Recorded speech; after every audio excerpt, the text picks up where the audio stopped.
राज्यातील व आपल्या भागातील नवनवीन घडामोडी पाहण्यासाठी लोकशाही महाराष्ट्र न्यूज चॅनलला सबस्क्राइब करा, लाईक करा, शेअर करा आणि कमेंट करा।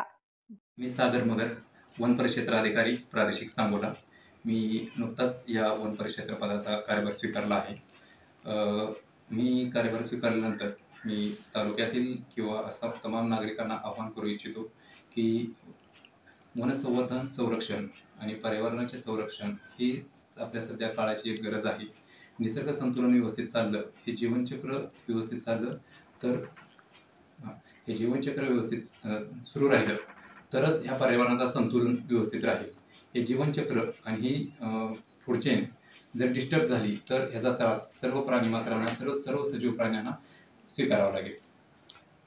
जे आता कालचं प्रकरण झालं त्यावर नागरिकांना काय आव्हान करणार? लांडग्याचा हल्ला झाला नागरिकांवरती, 9 नागरिक जखमी झाले, त्याच्यावरती काय परत तुमच्याकडून शोध काय झाला, काय कारवाई झाली?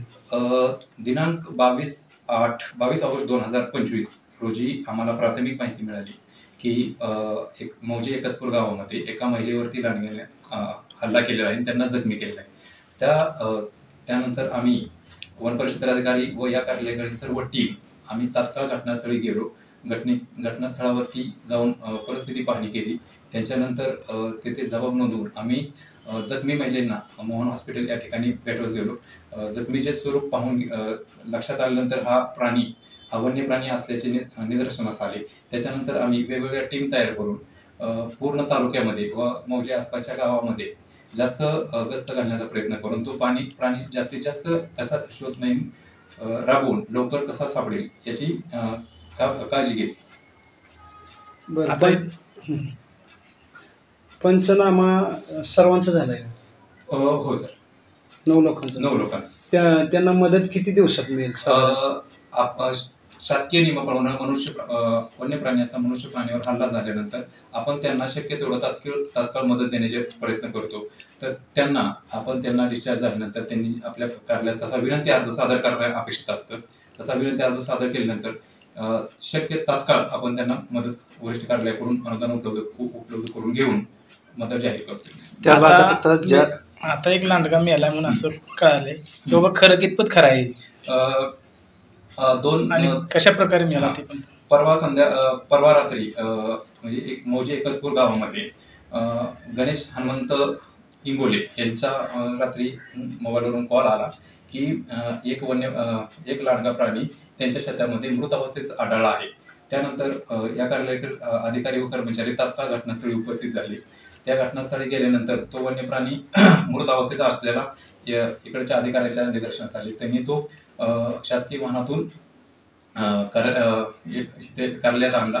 त्यानंतर इथं पशुवैद्यकीय अधिकारी श्रेणी 1 यांच्या मार्फत त्याची वैद्यकीय तपासणी केली। तर पशुवैद्यकीय अधिकारी 1 यांच्या प्राथमिक अहवालानुसार तो रेबीज पॉझिटिव्ह असण्याची शक्यता वर्तवली गेली। त्याच्यासाठी आम्ही त्याचा पुढील तपासासाठी तो पुणे येथील बावधन येथे अधिक तपासणीसाठी त्याला तिथे पाठवून दिलं। आज त्यांचे रिपोर्ट आलेले आहेत की तो प्राणी रेबीज पॉझिटिव्ह असून तो रेबीज ह्या रोगामुळे मयत झालेला आहे। आता ज्या भागात लांडग्याने हल्ला केलाय त्या भागातील नागरिकांना तुम्ही काय आव्हान करा? ह्या आपल्या माध्यमातून मी त्या मौजे एकतपूर, दाहिटी आणि चिंचोली या भागातील लोकांना एक आव्हान करू इच्छितो की मागील 3 दिवसापासून ह्या रेबीज बाधित लांडग्याने आपल्या 3 गावामध्ये जास्त वावर आढळून आला होता। त्याच्यामुळे ह्या 3 लोकांत तो लांडगा ज्या पशुधनाच्या इतर पाळीव प्राण्याच्या सानिध्यात आला असेल, संक्रमणाने त्यांना रेबीज होण्याची शक्यता आहे।